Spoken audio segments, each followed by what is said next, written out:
రెడీగా డీటెయిల్స్ చూస్తే హైదరాబాద్ కు మెట్రో ఫేజ్ 2 మంజూరు చేయాలని కేంద్ర పట్టణాభివృద్ధి శాఖ మంత్రి మనోహర్ లాల్ ఖట్టర్కు సీఎం రేవంత్ రెడ్డి విజ్ఞప్తి చేశారు.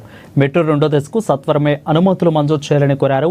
ఇక అత్యంత వేగంగా అభివృద్ధి చెందుతున్న హైదరాబాద్లో దాదాపు 76.4 కిలోమీటర్ల పొడవైన మెట్రో దశ నిర్మాణం అవసరాన్ని కేంద్ర మంత్రికి వివరించారు.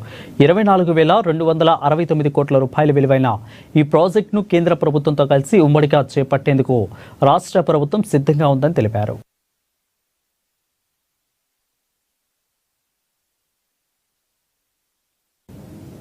ఈ ప్రాజెక్టు పూర్తయితే హైదరాబాద్లో రాకపోకలు వేగంగా సాగడంతో పాటు రహదారులపై రద్దీ తగ్గుతుందని, ఇక సుస్థిరాభివృద్ధికి ఎంతగానో దోహదపడుతుందని అన్నారు.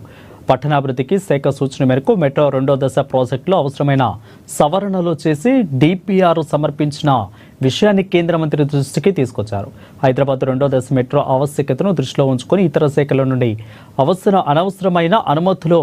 అవసరమైన అనుమతులు ఇప్పించాలని కేంద్ర మంత్రికి ప్రత్యేకంగా విజ్ఞప్తి చేశారు.